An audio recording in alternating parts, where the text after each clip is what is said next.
Welcome to my channel. In this channel, I share some of the battlefields and military museums I have visited in the past.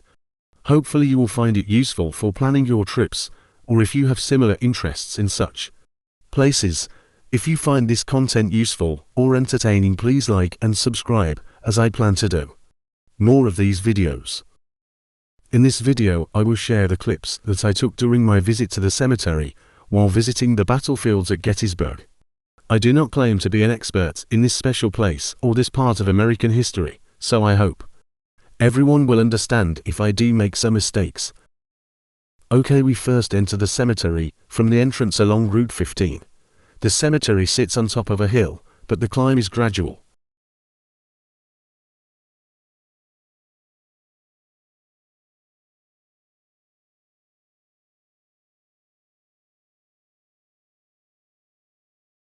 The first main structure we get to is the Friend-to-Friend Masonic Memorial. This monument was dedicated in 1993 and dedicated to the fraternal bond between Freemasons on opposing sides of the American Civil War. It depicts the moment during the Battle of Gettysburg, when Union Captain Henry Harrison Bingham aided the wounded Confederate Brigadier General Lewis Addison Armistead, both of whom were Freemasons. On the third day of the Battle of Gettysburg, during the famous Pickett's Charge, Armistead was mortally wounded. He gave his personal effects to Union Captain Henry Bingham, a Freemason, and asked that they be delivered to his friend, Union General Winfield Scott Hancock, also a Mason, who was also wounded nearby. Armistead, wounded and in need of help, gave a Masonic sign and asked for assistance. Bingham honored this Masonic plea and provided aid to Armistead, who later died from his wounds. Next we get to the Soldiers' National Cemetery. Here you will find many headstones with only a number. There were no dog tags to identify dead soldiers during the Civil War, so many of the fallen were not able to be identified.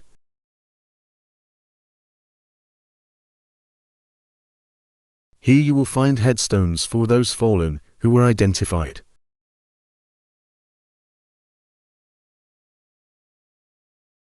So many lives were lost during the battle: sons, brothers, fathers, uncles.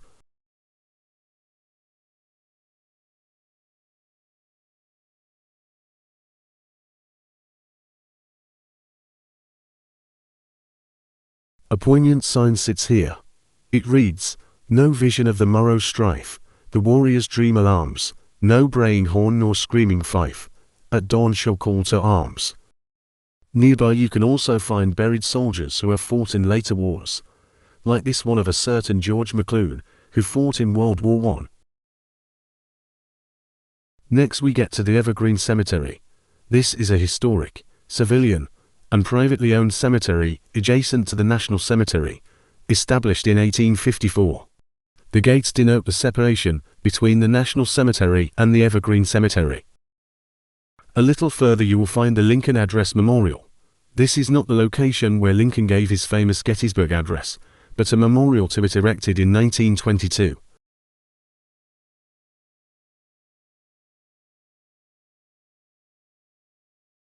Nearby is a monument to mark the spot where Lincoln gave his a few appropriate remarks. However, historians will tell you that the actual spot Lincoln gave his speech was inside the Evergreen Cemetery. It was not until 1867, when the country had come out of the Civil War, was an act made to protect national cemeteries like this one. Near the gates to the Evergreen Cemetery are many cannon and monuments to various Union regiments.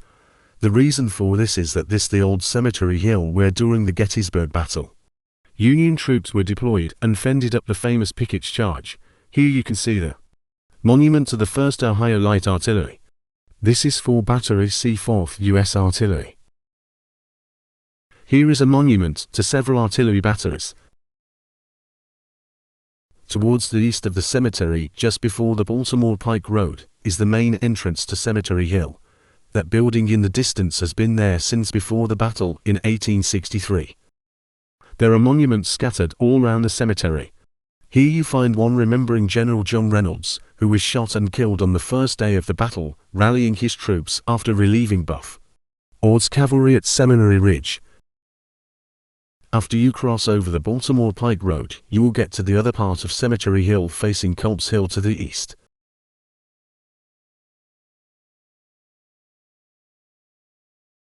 There are several monuments here, including this one to General Otis Howard and then General Winfield Scott Hancock, who correctly predicted that Robert E. Lee would assault Cemetery Hill at some point during the battle and had prepared the Union troops under him for the defense. This ends this video. I hope you have found it useful and informative. If so, please like and subscribe. Also, if this video has sparked your interest in the cemetery or the battle, I highly encourage you to visit the site.